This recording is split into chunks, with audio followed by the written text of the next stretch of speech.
So, good morning and welcome to Trimble RealWorks. Introduction and demonstration this morning. My name's Steve Anthony and I'll be presenting. We're just going to have a very brief introduction and overview of RealWorks, and then we will jump into a software demonstration, basically showing the registration and georeferencing capabilities of Trimble RealWorks with point clouds. So Trimble RealWorks is point cloud processing and analysis software for 3D laser scanning professionals. Automated tools and point cloud specific workflows allow users to import point cloud data from virtually any source, quickly process, analyze, and create high quality deliverables. In some sessions next week and the week after, we're going to be looking more at these deliverables part of RealWorks. So Trimble RealWorks comes in 4 levels. Basically, we start at RealWorks Base, which provides the basic point cloud registration, navigation and viewing, surface creation, editing, volume calculation and orthophoto generation. We then step up to RealWorks Advanced, which includes automatic registration for both target-based and target-less projects, and we'll have a look at that this morning. Automated classification, advanced drawing tools, surface-to-surface and 3D inspection tools, as well as the ability to publish projects. And then we step up from there to advanced modeler. So add models to your point cloud with fitting, extraction and editing of common shapes. It also provides specialty tools for modelling plant-specific objects, safety rails, cages and stairs. Oops, sorry. And then we move on to Advanced Tank, which is a very specialised module for Trimble RealWorks. Dedicated to storage tank inspection and calibration, make creating reports from scanning data easy for even the non-scanning professionals. Again, a very specialised module within RealWorks for storage tank calibration. So we'll jump into it and have a look at Trimble RealWorks. So this is when we open RealWorks. This is the start page that we get when we go in there. You'll notice up in the top left here, it puts us into this registration configuration. So RealWorks can operate in one of 2 configurations, which is registration and production. And as I said, I think next week and then again the week after, we've got a couple of presentations on the production side of it. But this morning we'll be concentrating on the registration part, which also includes georeferencing the data. So these are the tabs that we get in registration mode in this kind of ribbon type layout. I may or may not get to all of them. I certainly, we'll be using this home tab to import some data, obviously, and then we'll basically be jumping over into this registration tab here, which is where all the tools are that we will be using to stitch the data together and georeference the data as well. So firstly, we'll bring some data in. So we'll just import, where are we?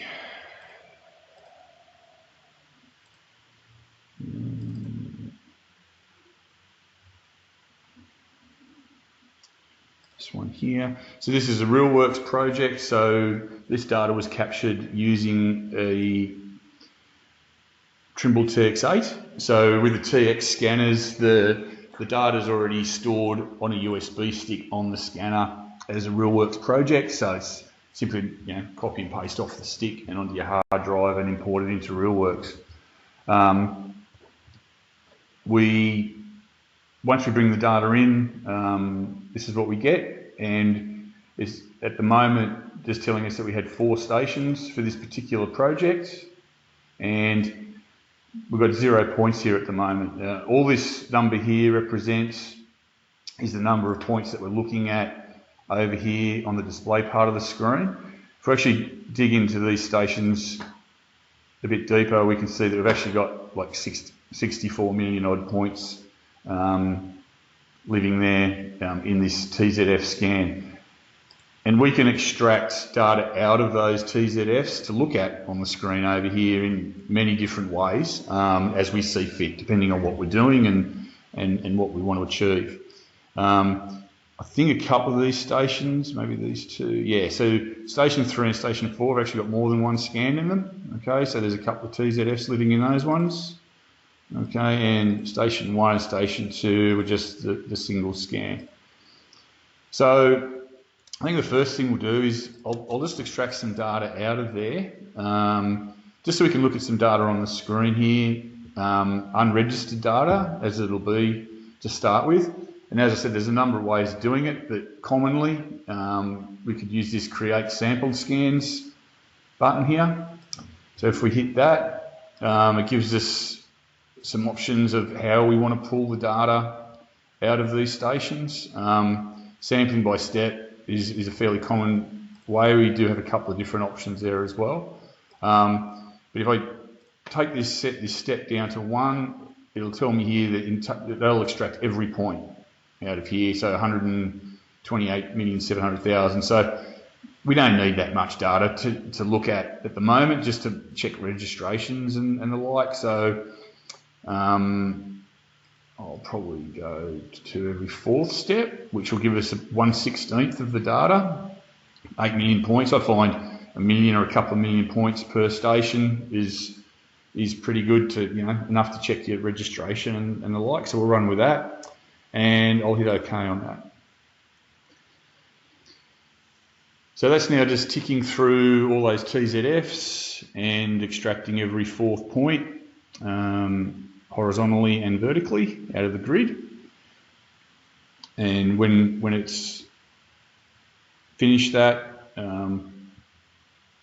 we'll have some points listed here in our workspace window and some data to look at over in the display here.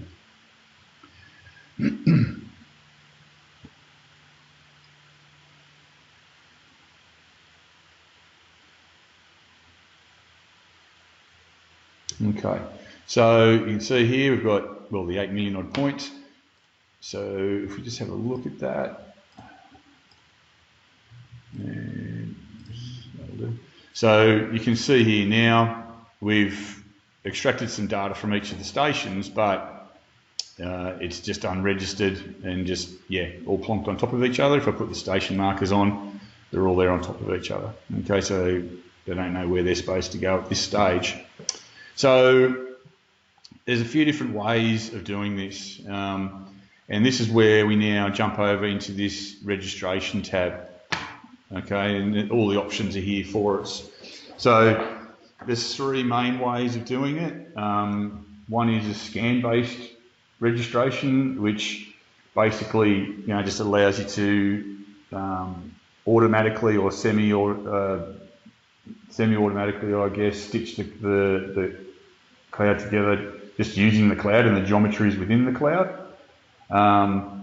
Target-based registration, so we would commonly use like spheres and checkerboards around a site to extract those targets and then use them to stitch the scans together. And then survey workflow, which is your more common, set up over a known mark, backside, have a backside over known coordinates, that kind of scenario. And we'll look at all 3 this morning. So firstly, scan-based registration. It has a couple of options here. One is auto-register using planes. So as the name suggests, it'll auto-register, but it uses and needs planar surfaces to do that. So it's good in and around buildings and structures, particularly internal scanning, even like streetscapes where you've got houses and the like. It's a very, very good tool and it's good at what it does, and it more often than not gives you a good result. The one next to it here, cloud-based registration, it's more commonly like a bit of a plan B to the auto register, and it allows you to kind of a bit more hands-on, manually drag and manipulate data, so you can get it lined up and give it every chance of getting a registration. So what we'll do to start with is we will try and auto-register this data. I've registered this data before, and I know it does auto-register all 4 stations. But what I'm going to do here is I'm just going to simulate a situation where station 4 didn't auto-register for whatever reason. It didn't have enough overlap or the wrong kind of data, and it didn't get a result. So, and then we'll use this cloud-based registration to demonstrate how we can bring that into the main cloud. So to start with, we'll register these 3 stations. So if I select them, and I just hit auto register using planes and start. Pardon me. So it will tick through and try and stitch those scans together, those clouds together,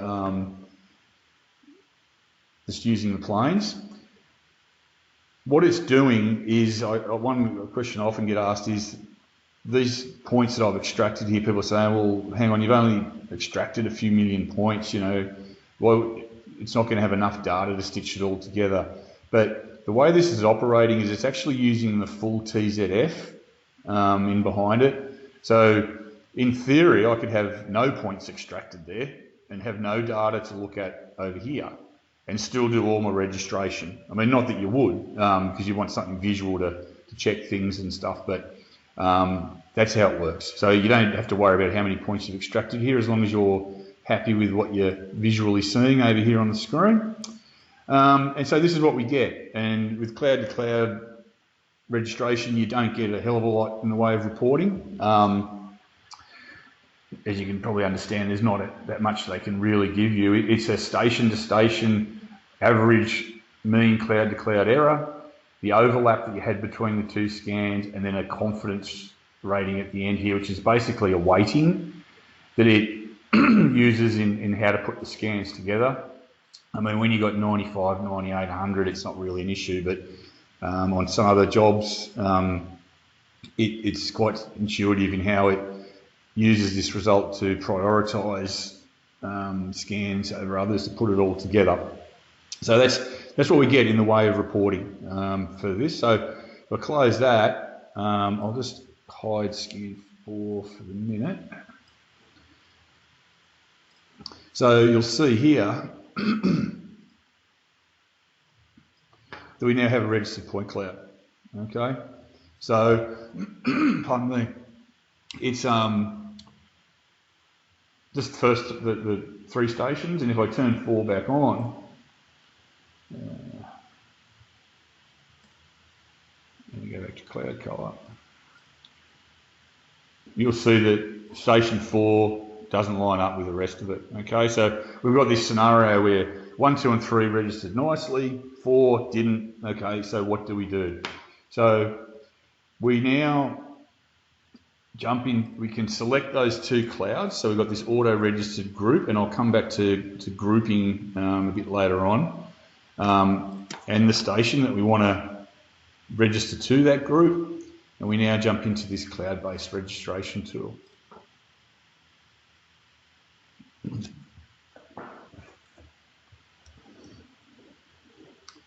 Okay, so we get in here, we get our reference cloud, which is the 3 that we put together in that group, and our rogue station 4 that wouldn't register, and we want to get it in there. Down the bottom here, this screen here gives us like an updated real-time visual on how it's actually going, putting it all together, whilst we're doing what we're doing up the top here. So you'll notice by default it gives me this little pencil picker thing, so I can go in here and click common points in the scans. So this tool's really the first and more often than not the only option you need. It just gives the registration process a bit of a heads up about how it's supposed to line up. So if I clicked on this corner of that building there and that same corner there, it doesn't have to be pixel perfect by any means, just near enough. It's enough for it to figure it out. More often than not, you only need to pick 1 point, 2 or 3. If you still haven't got a result, you're not going to get one. Okay, so then we generally will be coming down to look at these tools below that, where we can actually physically drag, drop and rotate the scans to line up. So if I look at this data down here now, I can literally just get hold of it, rotate it, drag it,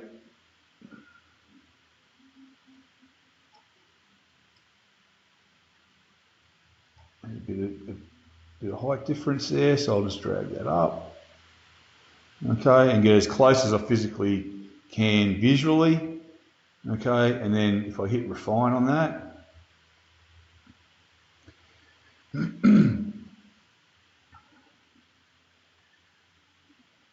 okay, you've got a result.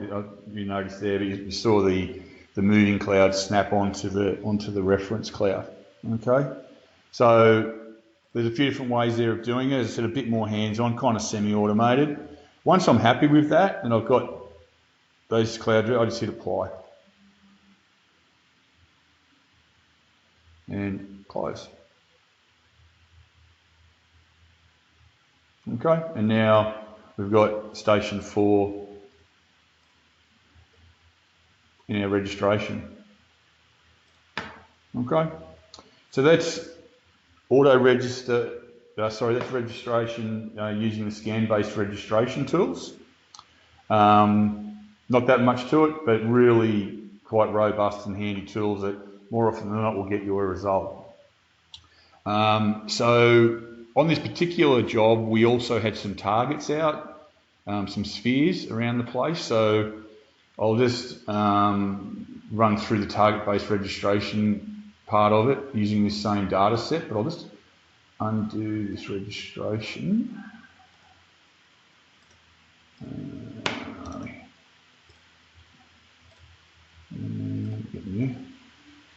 think. There we go. Okay, so we're back to our unregistered data. Okay, so we just dragged in our RealWorks project straight off the stick, and we've extracted a few million points. So we're back to that point of the process. But this time, we're going to use target-based registration.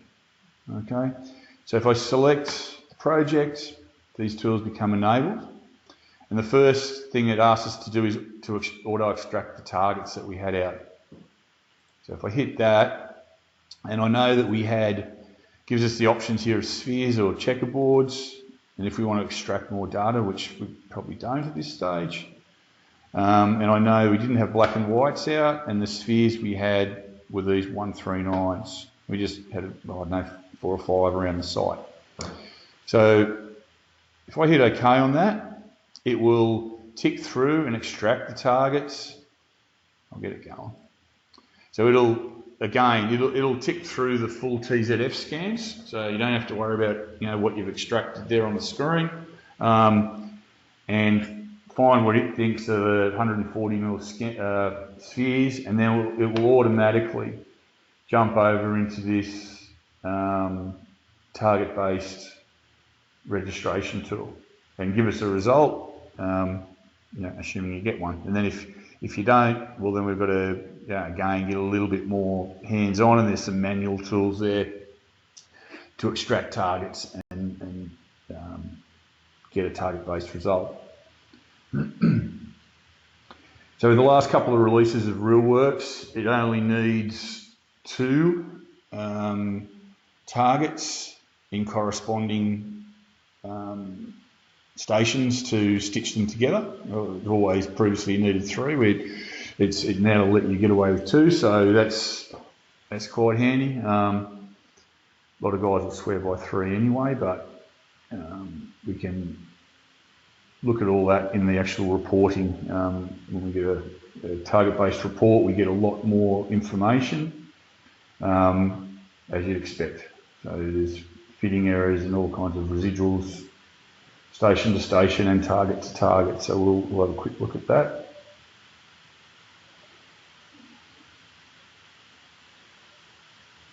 Okay, so that's gone through and found the spheres and registered the data, as you can see on the screen here. So first thing is we get this report, and as I said, we get a lot more information.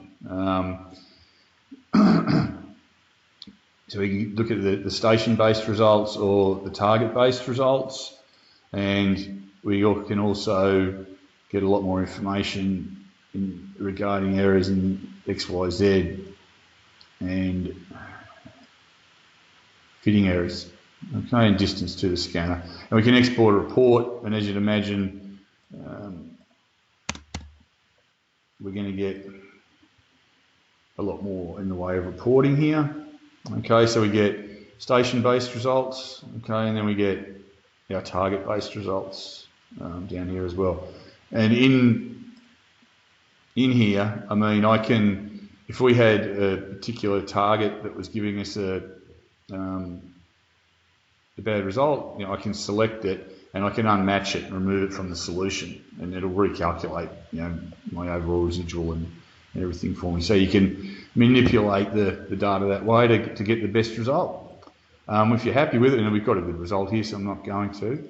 So we get, as I said, it'll automatically take us into this target-based registration tool after it's extracted the targets. And this here is telling me that station 1, it used 3 targets to register it. Station 2, it used 4. Station 3, it used 2. So as I said, minimum of 2, so it had just enough. And station 4, it had 4 targets.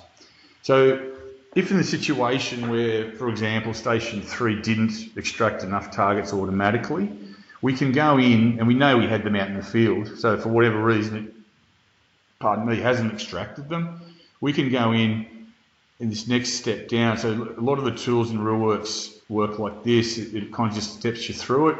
Step 1, select your station. Step 2, do you want to create and edit any targets? Yeah, let's do that. Let's have a look. So we hit that Analyze tab, and it takes us into this Target Analyzer tool now, and we're at station 4. Now I know in station 4 we had a sphere here that for whatever reason it didn't auto extract it, and in station 3 we had that same sphere out and it didn't auto extract it, and being that's a bit further away obviously, and you might expect that one not to. But if in a situation where we needed it to register the data, we can go in and manually create these targets. So if I hit create and edit a target, step 3 here, extract, and I know it was a 139, and I can just zoom in on it. I've got all these different options, black and white spheres, and I can just create common points as well if I wanted to do that. And I hit that. So what that basically does is it throws out a smaller grid of points to look for the sphere, so it has much more chance of finding it, and it's found it and it's fitted a sphere, and it's got a pretty good result there. So we'll create that target. Yeah. Get out of there. Okay, so we've now got that sphere in station 3. If I go back to station 4, and do the same thing. Just a coincidence that it didn't extract the same target in both of the scans, but that's the way it rolled. So same thing, okay. Yeah, and create.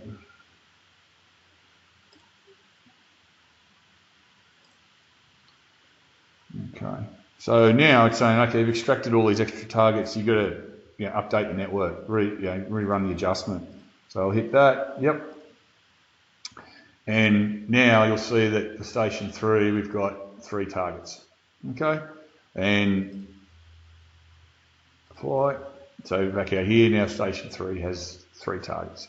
So we basically used all the targets we had available to us. So what I'm going to do now is we've got a good result. I'm going to apply that registration. And what I'm also going to do here is I'm going to group the scans. And I'll just explain that a little bit more in a second. So we've registered it, target-based registration, and they're living in a group. Okay? So what grouping does is it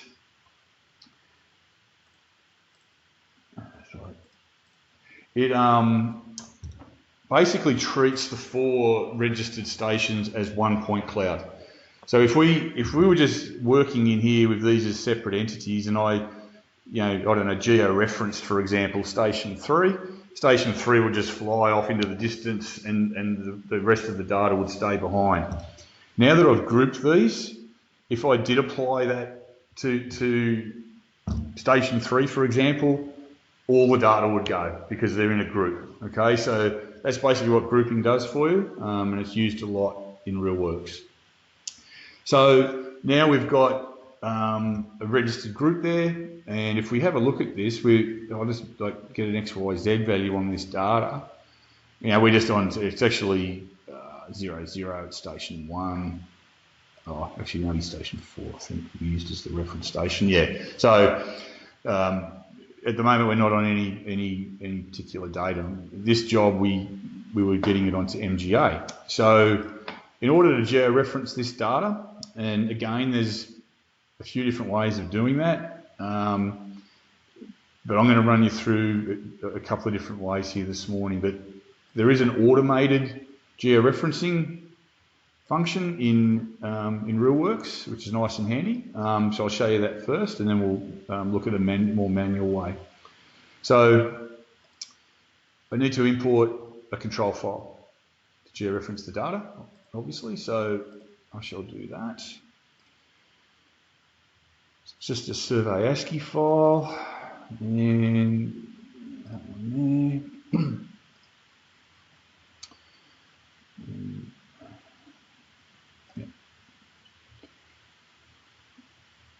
Okay, so now I've got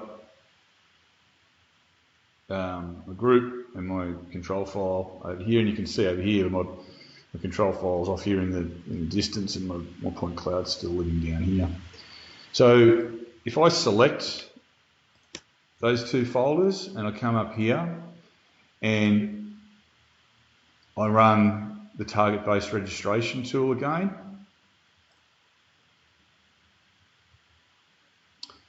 so what this has done is what we did in this particular, how you do this georeferencing largely depends on how you attack the job in the field. On this particular job, there was marks everywhere, but we occupied at least 2 or 3 there by that result. We had at least 3 stations set up over known marks. Okay, and then you can have as many as you want, just free stationing around the place. And it'll register and automatically georeference for you.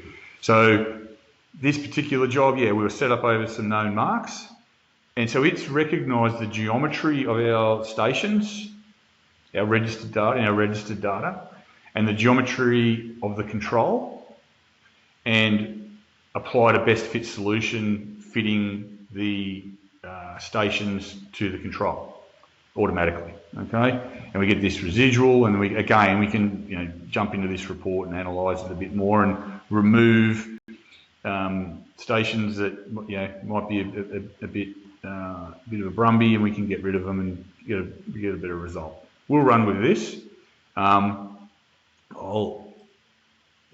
If we hit apply on that, close, and now I've got.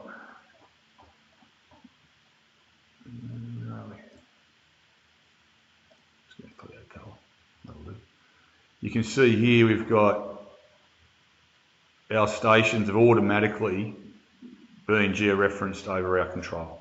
That one there, that one there, and that one there. And then station 4, it was just, you know, plonked down the middle of the car park scan. We could just keep doing that from now on because we're actually just using these 3 to register the to georeference, and then we're off. We don't need to worry about occupying stations or putting out any more control whatsoever. So it's a nice workflow. And in the TX8, particularly because you can enter the instrument height in the firmware and stuff, so it's all fairly automated. Okay. So that's it. So if we have a look there now, now we're on MGA. So I've now got registered georeference data on MGA, and then once we got it to this point, this is where we would then kind of jump over into production mode and start extracting some deliverables from that data. Okay, so that's target-based registration. What I do want to show you is this little tool here, this georeferencing tool. I'll get a different data set in to do that. So it's more of a hands-on manual way of georeferencing the data. So I'll just close that, and I'll bring in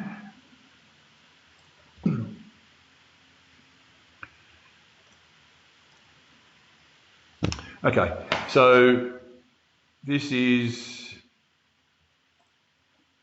some scans that we did at our Campbelltown warehouse. Probably the most scanned building in all of Australia, I would suggest. We do a lot of stuff out here with scanning and mobile scanning and all the rest of it. But yeah, we just did 3 setups here. You know, as you can see, there's plenty of planar surfaces.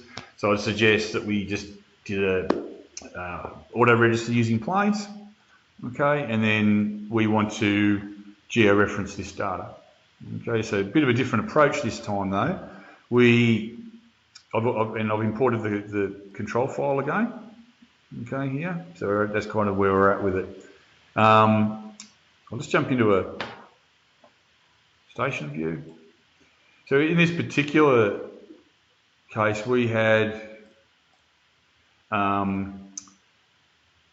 checkerboards just up on the wall around the place that we hit with a jigger and you know, got an XYZ value for the center of them. So we can go in and hit this georeferencing tool and go in and select our particular target. It's target 75. Now I go by target, and then it just has a drop down of my control file that I brought in, and I can just select off the point that corresponds to it in the control, and it'll assign that to that checkerboard. It doesn't always have to be checkerboards.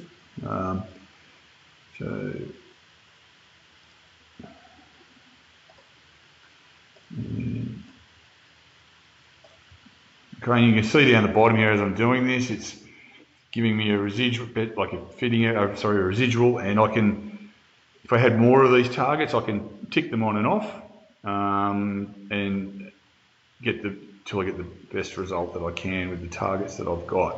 I've only got 3 here, so I'm not going to be able to, but if you had more than 3, so target 74, my target, and okay, so it's a bit more hands-on. The beauty of this is that you've got total control over what you're willing to accept as a result and not.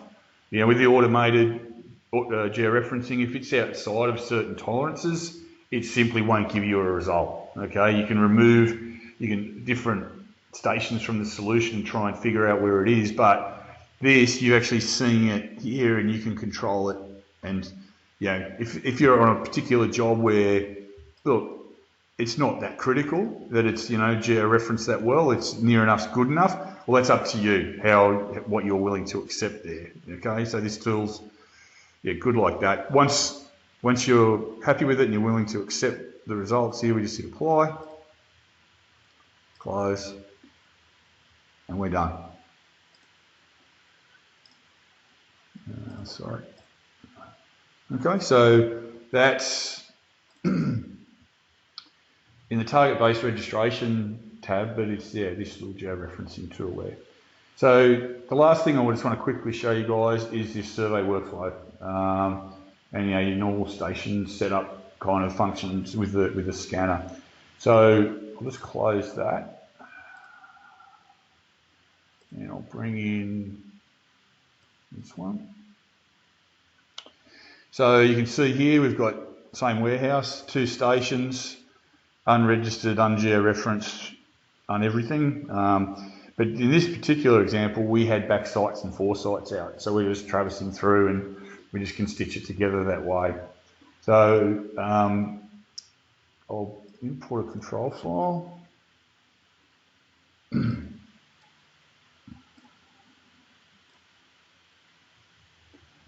Just on some arbitrary datum there, and I'll bring that in.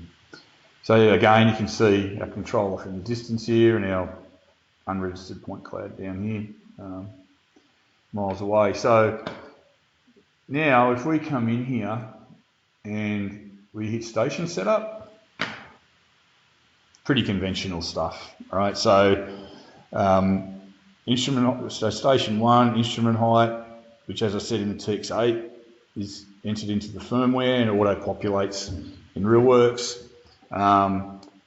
And saying, okay, well, what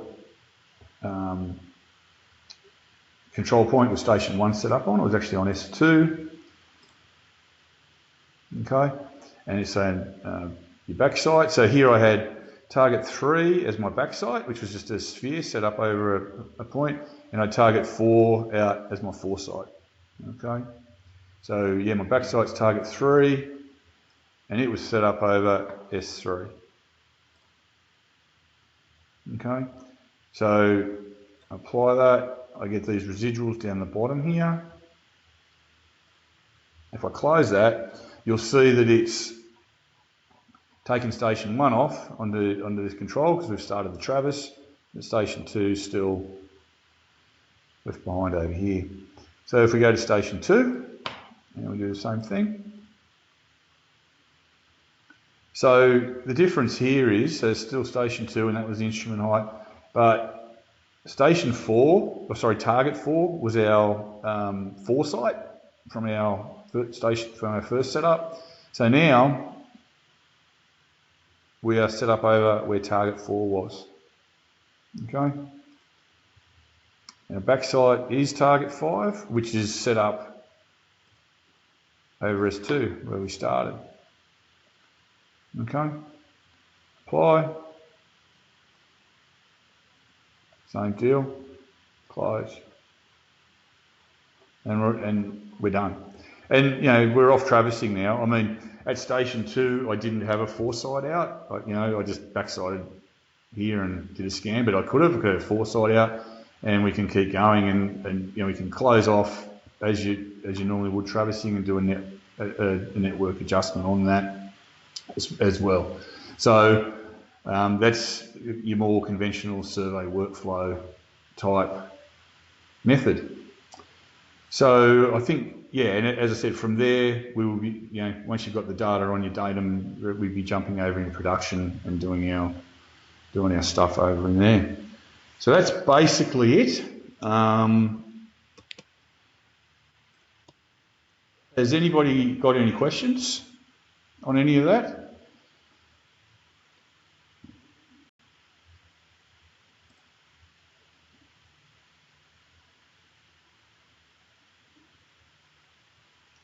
Okay, well, if you're all happy with that, I will leave it at that. Feel free to contact me by email if you have any further questions, and thanks for your time this morning.